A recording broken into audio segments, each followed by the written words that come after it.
lacks kind of some forwards on this team and guys who can really score, rebound, and bring hustle. So I like Fox and Collins to kind of round out the team. I think it would help them get out in transition. I think that the U.S. should be able to absolutely run the doors off some of the other teams that they're playing. They're so much more athletic that I'd really like to see this team that's maybe not quite as talented, play a little bit of a deeper rotation and really run against some of the European teams who are not as accustomed to that faster game. So that would be my thoughts on the roster. Who did you take as your 12th guy? So the reason why I don't think any of these select team bigs will make it, now I'll preface this by saying they will get tremendous experience playing with the select team against these guys because it's basically like a glorified training camp. You know, they're all going to be in tip-top shape once the select team goes away. They select the 12 men and they go off to China. Training camp's right around the corner. It's like a month away. So I don't see any of these bigs making it over who's in the pool because don't forget, also, alongside Brook Lopez and Miles Turner, you have Andre Drummond, who's been there before. You have Julius Randle. And my pick is Mason Plumlee. Again, I'm going with experience. He was on the team in 2014 that went to Spain to qualify for 2016. I stand corrected. I said 2015 earlier in the show. He was a late addition, and he has connections to Team USA already.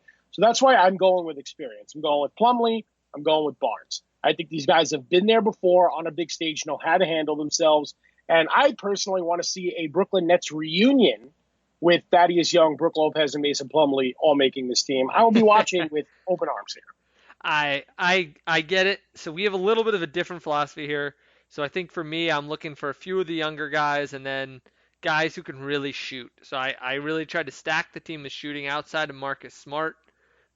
Pretty much everyone who I'd add has a little bit of shooting. Maybe the Jared Allen, John Collins a little bit less. Where I think, Jason, you're looking for a little bit more of the veteran leadership. You're looking for a team that's been there, that knows the ropes and so on. So we'll see how it plays out. I feel like, though, this is one of the most vulnerable teams we've seen since the last time that the U.S. didn't get gold, which was 16 years ago. Come the next one. I think it's 15 from now. But I think that there's a real risk when you look around the world. There are going to be other teams that they're going to play who are going to have the best player on the court, which that has not happened in a long time, Jason. When they play Greece, obviously Giannis will be the best player on the court. When they play Australia, depending on how Ben Simmons is playing, he could be the best player on the court at times. I think he's going to play a lot better in international competition than he's played in the NBA because he's just going to have shooters around him and get to kind of play his game. And then don't sleep on a team like Slovenia too, who has Luka Doncic and other guys like that, like Goran Dragic. So I think there's some teams there that could give the U.S. a little bit of a run, and I'm going to be interested to watch it. I'm not sure. Are you excited for the parity that we're going to see, or does it make you nervous a little bit to see the U.S. kind of hold back their top talent? I'm just excited in general. I love watching Team USA play, especially in these Olympic qualifying tournaments. It's just fun to watch. The whole country can get up. You put your fandom aside. Doesn't matter if you're a Bulls fan, a Bucks fan, a Lakers fan.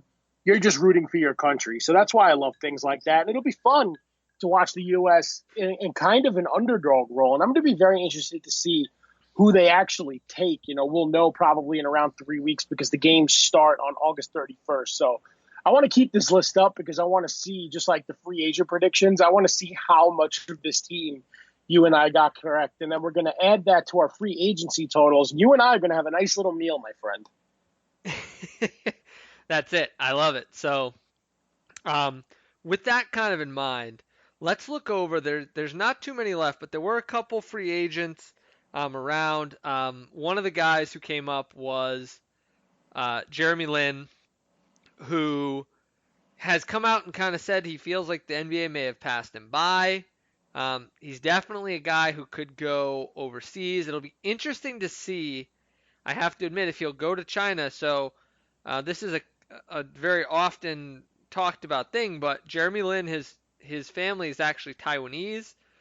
So it would be interesting if he goes overseas to see where he goes and if he would go to China, where he's likely going to get the biggest deal. But that may be something kind of against what maybe his parents would want, as there are some conflicts there between Taiwan and China. I mean, where do you think he ends up, Jason? You think he's NBA bound, or is he gonna end up in another league? I think he's the type of guy that is going to find an NBA job, but he's going to wait until there's an injury because there were rumors CSKA Moscow is looking at signing everybody. Okay, they originally I think agreed to pay Dragan Bender a lot of money before he went to the Bucks on a veteran's minimum salary. But I think Jeremy Lin is tough-minded. I mean, he just won the NBA championship. Granted, he played all of 1 minute in the NBA Finals, but he could create his own shot and finish at the rim, and he'll end up on an NBA bench. Okay, he'll get there. I don't think it's going to be right now. The market is super dried up, and there are a lot of interesting names still out there. Jeremy Lin just stood out to me because a couple of years ago, he was one of the first free agents off the board when he signed with Brooklyn, got a 3-year, $36 million deal, and then bounced around, was traded and then ended up in Toronto Yeah. and won himself a championship. But now he's out of the league. I don't think it's going to be for very long, but it's going to take an injury to get him on a roster. Yeah, and it's been injuries that have kind of bitten him, so it'll be an interesting twist of fate if he gets on with someone else's injury. Who else were you interested in seeing where they kind of end up? A lot of former Cleveland Cavaliers, namely J.R. Smith and Iman Shumpert, two pivotal pieces to a championship team just 3 years ago. I don't know what the Cavs were doing with J.R. Smith, though, Ben, because, when the market was flowing and teams were signing players left and right, J.R. Smith was just sitting in limbo. And then when they finally buy him out, there's really nowhere for him to go. I mean, I predicted he was going to end up on the Lakers, but now Yeah. LeBron James can't even create a roster spot for him. So I think J.R. Smith may end up going to China and hanging out with Andre Blatch because I don't know if there's a fit for him. I'm more surprised, though, about Iman Shumpert. I'm surprised he's still available. With the depth the Rockets are trying to surround Russell Westbrook and James Harden with, I thought he'd be a fit to go back there. I mean, do you see NBA fits for either of these guys? You know the team that you wonder about a little bit is a team like the Warriors, who really, really, really are lacking for wings with Klay Thompson's injury. And you wonder if they'd find a way to get one or both of these guys. But because of the hard cap, they're in a really tough spot. So they have to really do some cap gymnastics. But I mean, they're a team that you could really see trying to make some moves like this because when you look, I mean, it's a little bit stunning to look at the Warriors roster after they've been this team that was just a complete juggernaut, Jason. And now you look at them and you look at their guard and forward rotation. Jason, can I read you the current depth chart for small forward for the Golden State Warriors? By all means. Alfonso McKinney is the starting three, being backed up by Glenn Robinson, Jacob Evans, and Damian Lee. And maybe you could throw in Alec Burks in there. I mean that's not good, Jason. I mean none of those guys were sniffing a starting job last year. Maybe Burks, but even him, he was not that highly touted. I mean, for them to have that as their main wings and to really be relying on Stephen Curry and D'Angelo Russell to really carry them. I mean, it is kind of a scary thought. And then defensively, oh my goodness, Jason. I mean, that wing rotation is a train wreck. D'Angelo Russell, not a good defender. McKinney, not great on that end. I mean, none of those guys. I mean, Draymond Green might get his money this offseason just based on covering up for all these mistakes for the guards and the wings. So I would not be shocked at all if a team like the Warriors tried to make a move. Now again, they have to get around the cap implications of this, given that they are hard capped with that sign and trade for D'Angelo Russell. So that's what's going to be the really tricky part, I think. We'll see what they end up doing, but that's a team I could see kind of taking a flyer on either of these guys if there's a way they can fit them into the cap. Yeah, no, I agree. And speaking of the Warriors, a lot of these best remaining free agents are guys that were on the Warriors last year. You have Jonas Jerebko, who played a lot in the NBA Finals due to injury, and Sean Livingston, who they let go. I think Livingston will be one of those players that unfortunately will end up retiring.